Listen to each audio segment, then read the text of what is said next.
Hello, welcome to Coffee Talk with me. Today we're going to be talking about parenting, more towards the adapting and learning parenting styles. So, when your kid's born, you just hand it a baby and they tell you feed it, clothe it, and make sure it doesn't die. That's pretty much the instruction manual we get.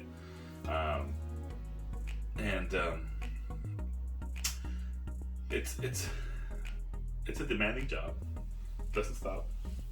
There's no vacations. There's no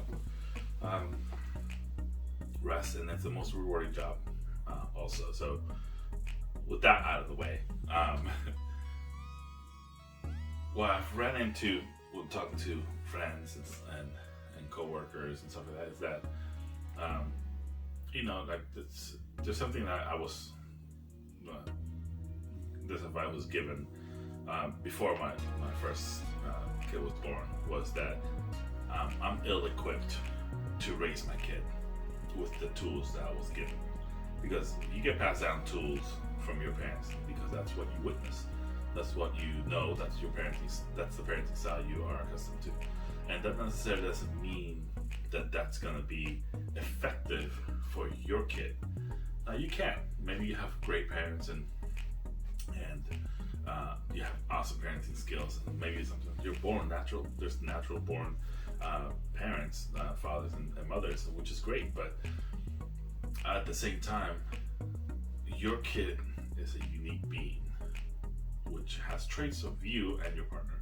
So some stuff that work for you may not necessarily work for your kid.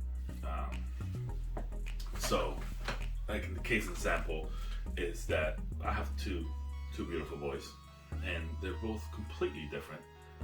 Even in my parenting, I parent one kid a little bit different than another kid, because, and it comes to what our topic is just learning their capabilities, learning their how they react to your particular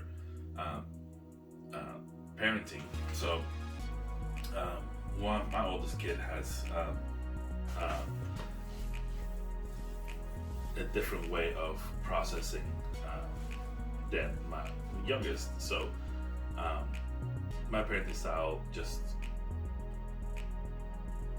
fluctuates with him to the point where, like, the things I would tell or ask my youngest son, I have to say it or put it in a different way with my oldest, which is fine.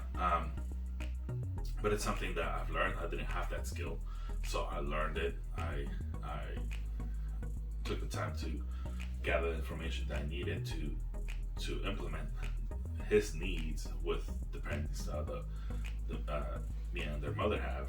So and it's worked out well.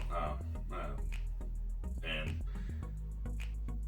it's something that we have to account for, that we have to keep learning, and adapt to our kids' culture, like their culture of unlimited access to information, or how quickly information gets to their hands without necessarily having parental control, as much parental control as you can have. There's stuff that slips out, and that kind of stuff we weren't. I for sure wasn't accustomed to, because information came to me as I was younger a lot slower than my kids. So I had to implement that, learn about that, and adapt to that. You also have to adapt to different social settings, and it's hard. It's hard to do. It's hard to do, but we have to do it. And we also have to adapt to this different stages of their lives too. Like, I'm not going to treat my son that's 8 as the same way that I treated him as a toddler or a newborn. Same thing as my friend's going through. His son is not entering his adulthood, what we call 17, 18 years. And it's hard. We discussed how the process is gonna be hard on the kid. I'm like, yeah, but it's also gonna be hard on my friend too, because as a parent, you always see your kids as your babies, your little kids, and they're not. They're gonna make their own choices. They're gonna make their own mistakes, and we either, depending on your style, we're either gonna have make those mistakes, or we're gonna call them. But the relationship has to change too, not just the parenting style, but the relationship too. There's a point where your kids no longer need parenting; they need a friend, or somebody that they could trust and come to, and we have to be able to segue into that. And if you don't have the skills or the tools to do that, then you have to go and seek it, because it's important. I have seen kids just once they get older, they don't want to be around their parents, or they don't necessarily connect with their parents, and that's heartbreaking as a parent, and as the person witnessing that. And it's something that happens more and more.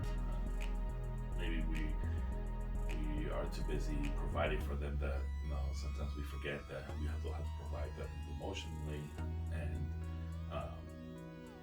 mentally too. But we're gonna put a pin on that. Put that in a different thing. But the whole point is to make sure that it sparks a conversation. This video sparks a conversation, whether with your friends, your parents, your kids, to make sure that we are, as parents, we're not necessarily doing a good job. We all do a good job. It's that we don't become complacent and always strive to do better. I learned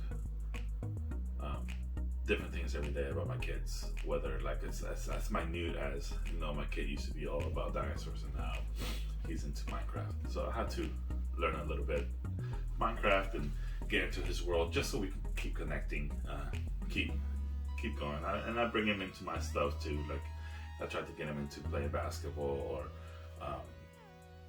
or reading books and stuff like that. But definitely always try to